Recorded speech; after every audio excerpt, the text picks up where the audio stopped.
नाज़रीन, इस वक्त 50,000 से ज्यादा शहादतें हो चुकी हैं और रफा में लार्ज स्केल ऑपरेशन जारी है, लेकिन दुनिया इस जुल्म और बर्बरियत को रोकने में पूरी तरह से नाकाम हुई है। ये एक ऐसा धब्बा है इंसानियत के चेहरे पर जो कभी मिटाया नहीं जा सकेगा। इंसानियत अब एक दूसरे के ऊपर शर्मिंदा हो रही है, एक दूसरे का मुंह तक रही है कि ये क्या हो रहा है। मतलब ऐसा तो जंगलात में भी नहीं होता जो इस वक्त गजा के निहत्ते बच्चों के साथ हो रहा है। लेकिन अब नाज़रीन एक बहुत बड़ी तब्दीली आ रही है। तब्दीली आ रही है कि वो बेहिस मुल्क और बेबसी दिखाने वाले मुल्क अब उनको ये समझ लग रही है कि अब इसकी हिद्दत उन तक पहुंच रही है। ये अब एक ग्लोबली इतनी बड़ी तबाही होने जा रही है कि सब इसका शिकार होंगे। तो ईस्ट वाली साइड से तो ऑलरेडी जंगबंदी की आवाज़ें उठ रही थी।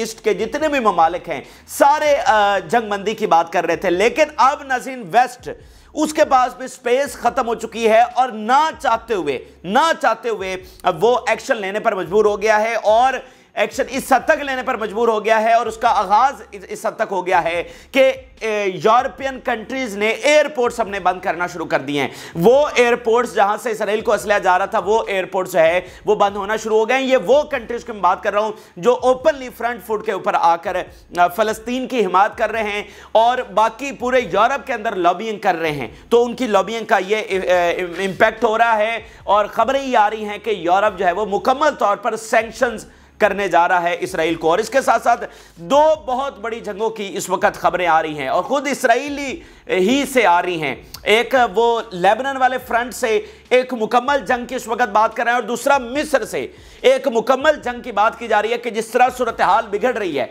ठीक है, इन दो फ्रंट्स के ऊपर एक बहुत बड़ी जंग यानी जिसको फुल स्केल ऑफ वॉर कहेंगे वो इस वक्त जो है वो छिड़ने जा रही है। और सबसे बड़ा सबूत मैं आपके सामने रखने जा रहा हूं आज की इस बहुत खास वीडियो में कि इसराइल दरअसल किस तरह बहुत तेजी के साथ अपने कोलैप्स की तरफ बढ़ रहा है। ये जो इसराइल इंसानियत की तमाम हदें पार कर चुका है, जुल्म और बर्बरियत की वो दास्तानें कायम कर चुका है कि जिसको बयान करने के लिए अल्फाज नहीं है, ठीक है। ये सारी चीजें दरअसल अब उसके खात्मे ही का सबब बनने जा रही हैं। ये गैर मामूली किस्म के सबूत जो हैं वो भी मैं आपके सामने रखूंगा। जिन लोगों ने चैनल को सब्सक्राइब नहीं किया उनसे रिक्वेस्ट करेंगे कि चैनल को जरूर सब्सक्राइब कर लें ताकि हर आने वाली वीडियो आप तक पहुंच सके। नाज़रीन, सबसे पहले आगाज करते हैं जो दो जंगों की इस वक्त बात हो रही है। अच्छा, अगर ये कहीं और से हो तो चलें हम इसको इग्नोर भी कर दें, लेकिन खुद इसराइल में ये इस वक्त शदीद तरीन खौफ पाया जा रहा है और वो अपनी ये असेसमेंट दे रहे हैं कि उधर से हसन नसरुल्लाह एक मुकम्मल जंग की तैयारी करके बैठे हैं और वो इसराइल पर हमलावर होने जा रहे हैं और दूसरी तरफ मिस्र से एक मुकम्मल जंग छिड़ने जा रही है, ठीक है। क्योंकि ये जो कल वाकया हुआ है वो भी मतलब सबसे बड़ी एक क्लैरिटी और सबसे बड़ा सबूत है कि ये जंग तो होने जा रही है। अब ये इसराइल से बिल्कुल वाज़ेह चीज़ें सामने आ गई। सबसे पहले अगर हम हसन नसरुल्लाह हिजबुल्लाह की बात करें, लेबनान की बात कर लें कि वहाँ से जो जंग होने जा रही है, और इस चीज़ को मत भूलें कि इसराइल और लेबनान जंग लड़ चुके हैं, ठीक है। इसराइल और लेबनान जंग लड़ चुके हैं, तो ऐसा नहीं कि कोई अनहोनी होने जा रही है जो एक काम पहले नहीं हुआ। इसराइल और लेबनान भी जंग लड़ चुके हैं, इसराइल और मिस्र भी जंग लड़ चुके हैं। तो नेशंस तो वही हैं, उनके जज्बात तो वही हैं, उनका गुस्सा और हमदर्दियां तो वही हैं, ठीक है। तो अब वो बॉइलिंग पॉइंट पहुंच चुका है 235 दिनों की जंग के बाद कि अब मामलात इस भाई जब आप खैमों के ऊपर बमबारी करके मतलब वहां पर निहत्ते लोगों के साथ वो कर रहे हैं कि जिसकी तारीख में कोई मिसाल नहीं मिलती, तो दीवार के साथ बैठे हुए जो चीखें सुन रहे हैं वो कैसे बर्दाश्त करेंगे। तो हसन नसरुल्लाह के हवाले से इसराइली मीडिया ये कह रहा है कि वो जखीरा, वो हथियार, वो चीजें सामने आई हैं कि ऐसा पता चला है कि 18 साल से हसन नसरुल्लाह एक फाइनल मार्के की तैयारी कर रहा है इसराइल के साथ और अब वो फाइनल मार्के का टाइम जो है वो आ चुका है। कब से तैयारी हो रही थी? 18 साल से हिजबुल्लाह तैयारी कर रही थी, हसन नसरुल्लाह तैयारी कर रहे थे और अब वो फाइनल टाइम आ चुका है जिसकी 18 साल हिजबुल्लाह की जानिब से तैयारी की गई। अब आप कह रहे होंगे कि ये तो ऐसी बात है, इसका सबूत सबसे पहले मैं आपके सामने रखने जा रहा हूँ।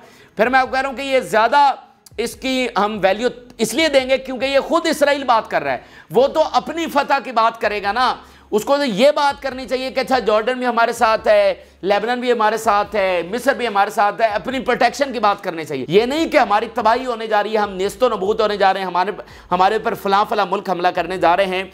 और हिजबुल्लाह के हवाले से अगर बात है तो हम आंखें बंद करके उस पर यकीन कर सकते हैं कि जो हिजबुल्लाह इस मैदान जंग में है डेफिनेटली एक फाइनल मार की तरफ वो जा रही है। Israeli media, Nasrallah has been preparing for a comprehensive war against Israel for 18 years and it seems that he is preparing surprises as well. 18 साल से तैयारी हो रही थी और जिन सरप्राइजेस की तैयारी हो रही थी वो इस वक्त जो है वो टाइम आ चुका है। दूसरी जो बात वो कर रहे हैं मिस्र के हवाले से, neither peace nor shoes, Sisi is preparing himself for war with Israel. ये मैं नहीं कह रहा, इसराइल कह रहा है कि जनरल सीसी जो है, प्रेसिडेंट सीसी, वो तैयारी कर रहा है इसराइल के साथ जंग करने की, क्योंकि उसके पास जो है वो ऑप्शन खत्म हो चुका है। अब ये वो इसराइल कह रहा है जिसने सगा बनाया हुआ था, मतलब सगे सगे बने हुए थे ये मिस्र के साथ, और मिस्र वाली जो इस्टेब्लिशमेंट और हुकूमत है वो इनको सगा बनाकर बैठी हुई थी पिछली कई दहाइयों से।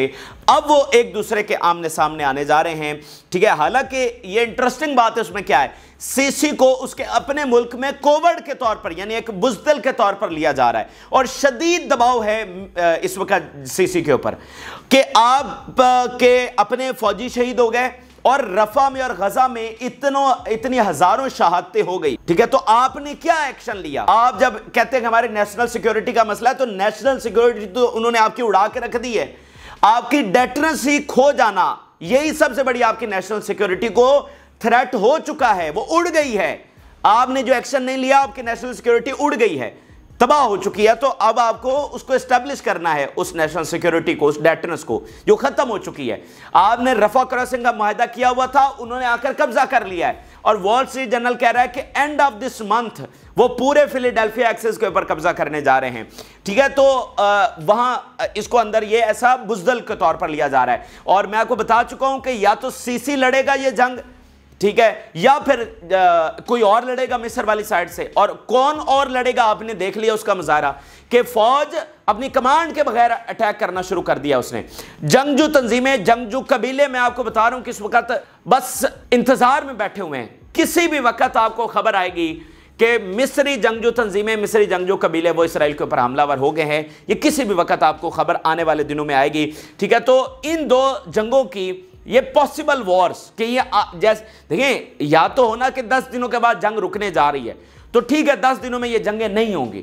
जब आप सालों इस जंग को चलाना चाह रहे हैं तो ये पॉसिबल वॉर्स आपके रास्ते में हैं, ये होनी है। ये बेसिकली वो प्रेडिक्ट कर रहे हैं और इस बारे में बात कर रहे हैं। अच्छा, अब नाज़रीन आगे चलिए। तो ये दो फ्रंट कब मुकम्मल खुलेंगे, कब नहीं खुलेंगे, इसको तो जरा साइड पे रखें। सबसे बड़ी बात यह है कि हमास अकेली इसराइल को किस तरह से कोलैप्स करने जा रही है, यानी इसराइल का खात्मा करने जा रही है। उसके फाइटर सुरंगों में से निकलकर गजा में लड़ रहे हैं, लेकिन तिल अवीव किस तरह से खत्म होने जा रहा है, यानी हमास के फाइटर तिल अवीव की तरफ नहीं जा रहे और ना जाएंगे, लेकिन गजा ही की लड़ाई दरअसल इसराइल के कोलैप्स की तरफ किस तरह लेकर जा रही है, उसको मुकम्मल उसके नीस्तो नबूद होने की तरफ किस तरह लेकर जा रही है। छोड़ दें टू स्टेट तो पीछे रह गया ना, इसराइल के नीस्तो नबूद होने की तरफ उसको लेकर जा रही है। ये इस वक्त सबूत मैं आपके सामने रख रहा हूं। इसराइल का दानिश्वर तबका, उनके मिलिट्री एक्सपर्ट एंड वेस्ट का दानिश्वर तबका एंड मिलिट्री एक्सपर्ट, वो इस पर खुलकर बताना शुरू हो गए हैं।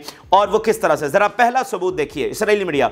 The battle will turn into a war of attrition for years led by Hamas in Gaza and Hezbollah in the north and will lead to the collapse of Israel and will lead to the collapse of the Israel। ये वो खुद बता रहे हैं। अब आप जरा इस वॉर ऑफ अट्रिशन को अगर समझ लेंगे तो इस सारी जंग को आप समझ सकेंगे कि वाकईतन इसराइल कोलैप्स होने जा रहा है या नहीं होने जा रहा। और हमास ये जो अपने आप को डिफेंड कर रही है, गजा को डिफेंड कर रही है और इसराइल को फाते नहीं होने दे रही, यही असल में इसराइल का इख्तिताम होने जा रहा है। वो कैसे देखें, वॉर ऑफ अट्रिशन नाज़रीन इस बात को कहते हैं, ऐसी जंग को कहते हैं जिसमें जंग तवील हो जाए और एक ग्रुप या एक ऑर्गेनाइजेशन, ठीक है, एक एंटिटी, वो अपने दुश्मन को आहिस्ता आहिस्ता नुकसान पहुंचाता रहे और वो आहिस्ता आहिस्ता नुकसान पहुंचाते पहुंचाते उसको उस नहज के ऊपर लेकर जाए, उस पॉइंट के ऊपर लेकर जाए कि जहां से वो कोलैप्स हो जाए, ठीक है। इसको कहते हैं वॉर ऑफ एट्रिशन। जरा इसकी आप डेफिनेशन भी और तफसील जरा देखिए। Attrition warfare is a military strategy, ये एक मिलिट्री स्ट्रेटजी है कंसिस्टिंग ऑफ बेलिगरेंट अटेम्प्ट्स। ये बेलिगरेंट कहते हैं किसी भी ग्रुप को, तंजीम को, किसी एंटिटी को। ये एक ऐसी अटेम्प्ट पर मुश्तमिल है to win a war by wearing down the enemy to the point of collapse, अपने दुश्मन को उस नहज के ऊपर लेकर जाना कि वो कोलैप्स हो जाए। कैसे? थ्रू कॉन्टिन्यूअस लॉसेज, मुसलसल उसको नुकसान पहुंचाते रहने से।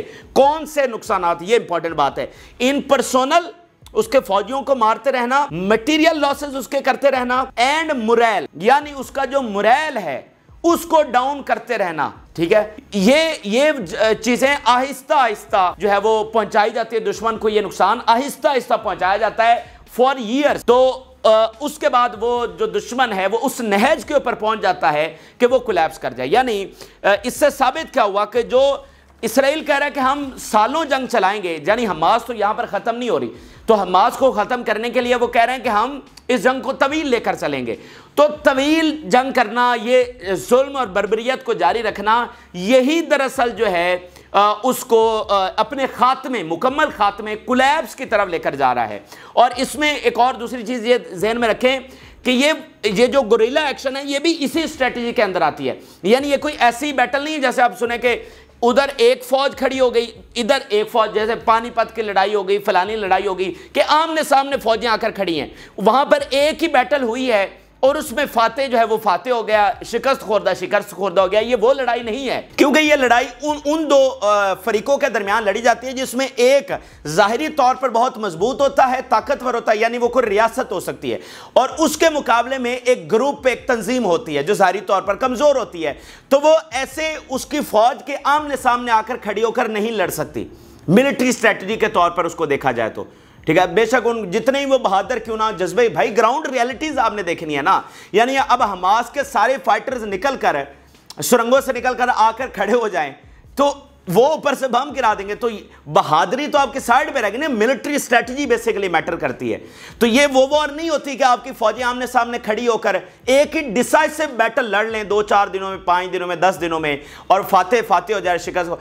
इसमें फॉर द लॉन्ग टाइम जो है ये जंग चलती है, और वो जो ताकतवर होता है जाहिरी तौर पर नजर आने वाला, वो इस तूल में, ये जो जंग तूल पकड़ जाती है उसमें वो बेसिकली कोलैप्स हो जाता है, ठीक है। क्योंकि उसके आर्मी का नुकसान हो रहा है, उसके मटेरियल का नुकसान हो रहा होता है, उसके मोरल जो है वो डाउन हो जाता है। आप देख लें, क्या मोरल डाउन नहीं हो रहा है इसराइली आर्मी का? जैसे वो भाग रहे हैं, जैसे मुल्क छोड़कर जा रहे हैं, जैसे इस्तीफे दे रहे हैं, ठीक है। जैसे आर्मी ऑफ जो सोल्जर्स और ऑफिसर्स की फैमिलीज हैं वो खत लिख रही हैं कि ये मोरल डाउन ही है ना, और क्या है। और इसमें अब 2-3 चीजें और भी ऐड करें, जैसा कि इसराइल आइसोलेट हो रहा है, इसराइल के इत्तेहादी उसको छोड़कर चले जा रहे हैं, दुनिया में उसका इमेज तबाह हो रहा है, तो ये इकोनॉमिक लॉसेस जो उसको हो रहे हैं, ठीक है। इसराइल इन्हीं 4-5 चीजों के ऊपर कायम था ना, वो सारी इसके साथ साथ जो है वो आहिस्ता आहिस्ता खत्म हो रही है। 7 अक्टूबर को क्या पोजीशन थी उसके इत्तेहादियों की, आज क्या पोजीशन है? 7 अक्टूबर को इसका दुनिया के ऊपर कंट्रोल कितना था, आज क्या है?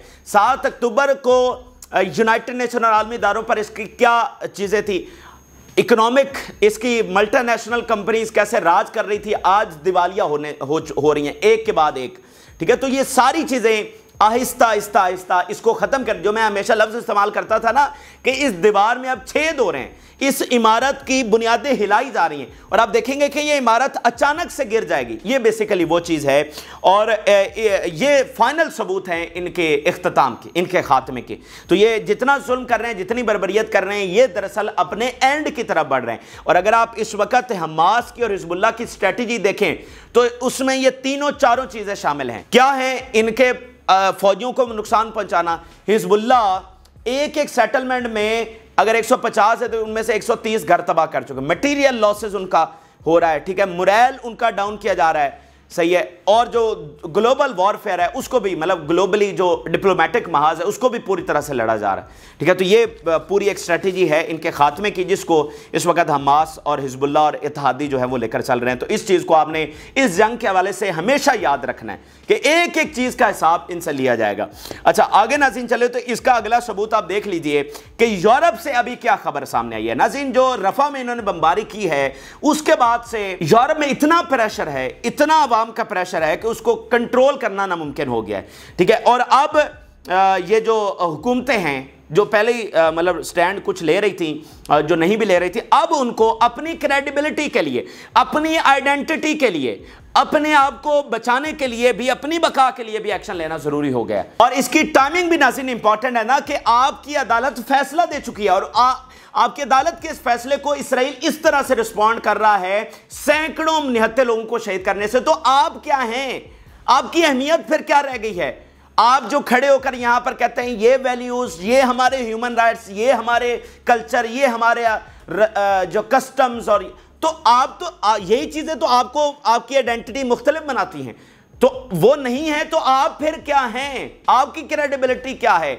आपको दुनिया कैसे लेगी? आपकी बातों को कल कैसे लेगी? ठीक है, तो यू आर नो वन अगर आपकी अदालत को इस तरह से वहां पर रिस्पॉन्ड किया जा रहा है। ठीक है, तो इसलिए ये मजबूर होकर ये वो सारा कुछ कर रहे हैं। अच्छा, आप जरा पहले स्टेटमेंट देखते जाइए। EU discussing sanctioning Israel. अब जो सबसे बड़ी खबर यह है कि वहां पर सैंक्शन लगाने की इस वक्त शुरू हो गया है process. Irish FM says EU mulling sanctions on Israel. Telegraph, EU sanction Israel unless it ends Rafah operation. अच्छा, EU minister discuss sanctions on Israel. The European Union has for the first time discussed placing sanctions on Israel over its war on Gaza. Ireland would support sanctions. Certainly, if compliance isn't forthcoming, then we have to consider all our options. Adding that it was the first time he had witnessed European Union ministers hold a significant discussions on sanctions. ठीक है, तो यहां तक बात पहुंच गई है और इसका नतीजा जरा यूं देख लीजिए कि आगाज भी उसका हो गया है। बेल्जियम ने नाज़रीन अपने एयरपोर्ट्स बंद कर दिए हैं इसराइल के लिए। इससे पहले स्पेन ने अपनी बंदरगाहें बंद की, वहां से असला नहीं जाएगा। अब बेल्जियम ने, एक इंपॉर्टेंट तरीन कंट्री, ठीक है, उसने अपना जो एयरपोर्ट्स हैं वो बंद कर दिए हैं।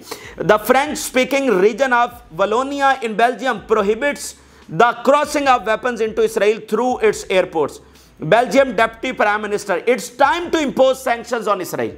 ठीक है, ये वहां पर हालत होगी। मैं आपको कह रहा हूं ना चाहते हुए ये सारी चीजें वो कर रहे हैं। और मैं आपको अगर तारीख में नाज़रीन लेकर जाऊं 1 मिनट के लिए, तो अगर आप तारीख में इसको देखें तो ऐसा नहीं है कि यूरोप इनका कोई हमेशा से गुलाम था या इनके इन्फ्लुएंस में था। जब वर्ल्ड वॉर 1 में इनको ये जमीन देने की बात भी हो रही थी फलस्तीन वाली, तो सारा बरतानिया इसके ऊपर एग्री नहीं था। तब भी अंदर से बहुत ज्यादा रिजेंटमेंट थी, फ्रांस से बहुत ज्यादा रिजेंटमेंट थी, और उनको पता था कि ये जनाब आगे इसका चलकर रिएक्शन क्या आने वाला है, इसका नतीजा क्या निकलने वाला है। लेकिन बरतानिया चूंकि जंग के अंदर था तो उसको अपने सेल्फ इंटरेस्ट के लिए हर वो चीज करनी थी जिससे उसको लगता था कि वो जंग जीत सकता है। तो इस बरतानिया का ये फैसला इनकी मोहब्बत में या इनकी उस इमोशंस में नहीं था।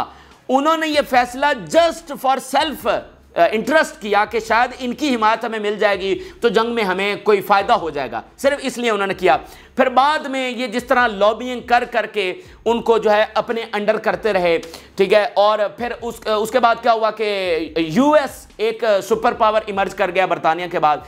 ये 19वीं सदी के आखिर में उधर अमेरिका में भी शिफ्ट हो चुके थे, तो वहां पर लॉबिंग करके फिर इन्होंने अमेरिका को भी वो कर लिया। तो ये अगर आप देखें तारीख में, तो ये जो इनकी फ्रांस से नाज़रीन नहीं बनती ना, उसकी भी एक तारीख है। फ्रांस इनको ये ज़मीन देने के लिए एग्री नहीं था, ठीक है, इसलिए इन्होंने जो अपना मुहाफ़िज़ डिक्लेयर किया ना, अगर आप बाल्फोर डिक्लेरेशन में जाएं, उसके बाद इन्होंने अपना मुहाफ़िज़ बरतानिया को डिक्लेयर किया था वहाँ पर, फ्रांस को नहीं, बरतानिया को, ठीक है। तो इनकी वो तारीख है। तो यूरोप में इनकी कोई हिमायत नहीं थी, ठीक है, और वो इसको कोई अच्छा नहीं समझा गया। उनको पता था कि इसका रिएक्शन मिडिल ईस्ट में क्या आएगा, अरबों का रिएक्शन क्या आएगा, और ये कितना बड़ा बखेड़ा यहां पर होने जा रहा है। लेकिन पहले अपने जंगी मसाइल और फिर इनकी लॉबिंग के तहत वो होते चले गए और इनके नीचे पूरी तरह से वो इनके इन्फ्लुएंस में आ गए। तो आज यूं समझ लीजिए कि जो हिस्टोरिकली एक मिस्टेक उनकी जानिब से की गई थी, वो अपनी इस मिस्टेक को दुरुस्त करना चाह रहा है यूरोप, ठीक है, जो उन्होंने तारीख में इतना बड़ा ब्लंडर किया, इतना बड़ा तमाशा लगाया इस दुनिया के साथ, वो अब इसको जो है वो बेसिकली रिवर्स करने जा रहे हैं। और आयरलैंड भी यही बात कर रहा है कि दिस इज अ प्रोसेस, यानी ये जो रिकग्निशन हो गई तो ऐसा नहीं है कि ये बात खत्म होगी, this is basically the process. Recognising Palestine is the beginning of a process. ये कौन सा प्रोसेस है? It's one of the symbolic indicator of Irish support for the Palestinian cause and Palestinian statehood which is now being legally put into effect by the cabinet. He says the recognition of Palestine is not the end of the process, it's the beginning. ऐसा नहीं है कि recognition हो गई तो बात खत्म हो गया मामला, ये तो एक सिंबॉलिक था ना, इस ऐसे कौन सा फलस्तीन आजाद हो गया? तो ये आगाज है एक बड़े प्रोसेस का, जिसमें आखिर में क्या होगा? फलस्तीन को आज़ादी होगी। ये उस प्रोसेस का आगाज बेसिकली किया गया है। He said that Ireland is deeply committed to the pursuit of peace and support for Palestine state building. ठीक है, नॉर्वे कह रहा है, नॉर्वे ने फलस्तीन की रियासत को तस्लीम कर लिया है। नॉर्वे के वज़ीर आज़म जोनास गेहर स्टोर कह रहे हैं आज एक तारीखी दिन है, हम आपको खुशामदीद कहते हैं। ठीक है, तो ये बेसिक बात है जो आपने समझनी है कि वहाँ पर ये एक तारीखी तब्दीली है जो वहाँ पर आ रही है। और मैं आपको बता चुका हूँ कि जंग तो एक्सेस ऑफ रेजिस्टेंस लड़ रही है, लेकिन इस महाज में जो कि प्योरली इसराइल का महाज था, यानी ये फतह किया हुआ था उन्होंने महाज, यहाँ से जो हिमायत है वो रिवर्स हो रही है फ़लस्तीन के लिए। जो इसराइल ने अपनी हिमायत में सारी चीज़ें की हुई थी वो प्रोसेस रिवर्स हो रहा है। तो ये सबसे बड़ी फतह है जो वहाँ पर आ रही है। हम कौन सा उनसे एक्सपेक्ट करते हैं कि स्पेन या कोई और मुल्क, ठीक है, वो हमास को असलहा भेजे, ठीक है, वो एक्सेस रेजिस्टेंस इनफ है इनके लिए, वो लड़ रही है। और मैंने आपको सबूत रख दिया कि वो किस तरह से लड़ रही है कि फलस्तीन की आजादी तो होगी, इनका मुकम्मल कोलैप्स होने जा रहा है। अच्छा, आप जरा अगली खबर देखिए। इसराइली मीडिया कह रहा है the killing of civilians in Rafah is expected to increase global pressure for a ceasefire even without a prisoner deal. वो ये कह रहे हैं कि ये जिस तरह का मामला दुनिया में बदल रहे हैं, हमें प्रिजनर डील के बगैर सीज फायर करना पड़ जाएगा, इतनी बड़ी हमारी शिकस्त होगी। फिर आप देखिए यूरोपियन डिप्लोमेट क्या कह रहे हैं, हरीश इसराइल का सबसे बड़ा मीडिया इसको कोट कर रहा है, it is difficult to ignore the timing of the Rafah attack days after the international court of the justice decision. ठीक है, ये इसको इग्नोर हम अब नहीं कर सकते, मजबूरी बन गई है। ठीक है, ये इस वक्त इनके हवाले से खबर है। गजा जो पोर्ट बनाई थी अमेरिका ने, 320 मिलियन डॉलर्स लगाए थे, वो मुकम्मल तौर पर डूब चुकी है। मुकम्मल तौर पर वो जो फ्लोटिंग पोर्ट था वो डूब चुका है। बहुत बड़ी तज़ीक और शर्मिंदगी नाकामी इनको यहाँ पर हुई है। ग्राउंड के ऊपर सूरत हाल यह है कि रफा ऑपरेशन पूरी तरह से जारी है, जिसको लार्ज स्केल कहें, मेजर ऑपरेशन जो भी कहें। इसराइली टैंक्स वो सेंटर तक पहुंचे हैं। ठीक है, बमबारी इस वक्त अक्रॉस द रफा शुरू हो गई। अभी एक और जगह पर बमबारी हुई है, 7 सिविलियंस जो हैं वो वहां पर शहीद हो गए हैं। तो ये जुल्म और बर्बरियत एक एक सेकंड में वहां पर नाज़रीन जारी है। हिजबुल्लाह की जानिब से बहुत बड़े अटैक्स रिपोर्ट किए जा रहे हैं और फ़लस्तीन की जानिब से इसराइली सेटलमेंट्स और शहरों पर बमबारी की गई है, निहालोस और बाकी सेटलमेंट पर। आप जरा हिजबुल्लाह की खबर देखिए। ऑफिसर्स को नाज़रीन निशाना बनाया गया और उनको वहां पर मारा गया, ऑफिसर्स एंड सोल्जर्स को। और अब ये फिनोमेना वहां पर बहुत तेजी से देखने को मिल रहा है कि जहां पर इसराइली ये हाई ऑफिशियल्स मौजूद हैं उनको टारगेट किया जा रहा है। The attack targeted the places where officers and soldiers were stationed and located and hit the targets accurately leaving them dead and wounded. फिर Israeli media, today Hezbollah fired more than 80 missiles towards the northern towns and also fire anti tank missile and destroyed home. The fighters carried out a night air attack with assault marches on the newly created position of 411 artillery battalion east of the Nahariya। Nahariya दूर दराज का जो city है Lebanon border से, वहां पर attack किया गया है।